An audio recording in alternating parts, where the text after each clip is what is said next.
গাইবান্ধা শহরে অটোরিকশার অনিয়ন্ত্রিত বৃদ্ধিতে চরম ভোগান্তিতে পড়েছেন শহরবাসী। গ্রামে বিকল্প কর্মসংস্থান না থাকায় জীবিকার তাগিদে এই পেশায় ঝুঁকছেন সাধারণ মানুষ। তবে নিবন্ধিত সংখ্যার চেয়ে কয়েক গুণ বেশি যানবাহন চলায় স্থবির হয়ে পড়েছে ট্রাফিক ব্যবস্থা। কাইসার প্লাবনের পাঠানো তথ্যচিত্রে বিস্তারিত। ভোর হলেই জীবিকার তাগিদে গাইবান্ধা শহরের রাজপথে নেমে পড়েন হাজারো অটোরিকশা চালক। নতুন কোনো কর্মসংস্থান না থাকায় বিকল্প হিসেবে এই পেশাকেই বেছে নিচ্ছেন গ্রামের বেকার ও স্বল্প আয়ের মানুষেরা। অনেক যাত্রী ছিল, এখন তো মনে করেন যে যাত্রী পাওয়া যায় না, 400 টাকাও হয় না, যাত্রী কম একবারে।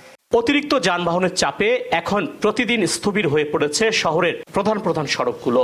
অলিগলি থেকে শুরু করে মোড়ে মোড়ে তৈরি হচ্ছে দীর্ঘ যানজট, ব্যাহত হচ্ছে স্বাভাবিক চলাচল। আগের সে ব্রিটিশ যেটা তৈরি করেছে ব্রিটিশের ওটাই আছে, ওটাতে এত যানবাহন তো হাজার হাজার যানবাহনরা চলাফেরা করতে পারে না। প্রশাসন খালি প্রধান ঠিক আছে দিচ্ছি হ্যাঁ, লোক কোনো দিচ্ছে না। ট্রাফিকের উপরে আর সাধারণ যারা লোক থাকে তাদের উপর।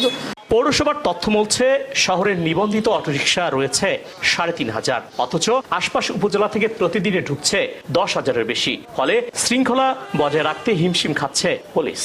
এই শহরে রিক্সা অটোরিকশা চলার ক্যাপাসিটি 2 থেকে 2,500।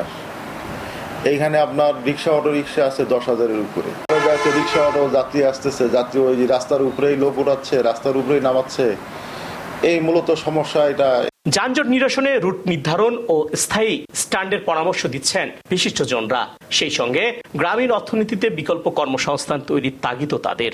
এই গ্রামীণ পর্যায়ে যে কর্মসংস্থানের সুযোগ সৃষ্টি করা এবং তার জন্য দীর্ঘমেয়াদী পরিকল্পনার মাধ্যমেই এই যানজটের যে সমস্যা, এই সমস্যাটা নিরসন করা সম্ভব। কর্মসংস্থানের অভাবে এইসব মানুষগুলো এখন বেছে নিয়েছেন অটোরিকশার স্টাইরিং। ফলে মহাসড়কে বাড়ছে যানবাহনের চাপ।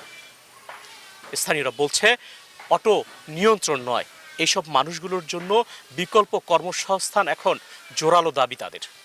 পরিকল্পিত পরিবহন ব্যবস্থা আর গ্রামীণ পর্যায়ের কর্মসংস্থান বাড়লেই মিলবে যানজট মুক্ত পরিচ্ছন্ন শহরের সমাধান। কাইসার প্লাবন, SA টিভি, গাইবান্ধা।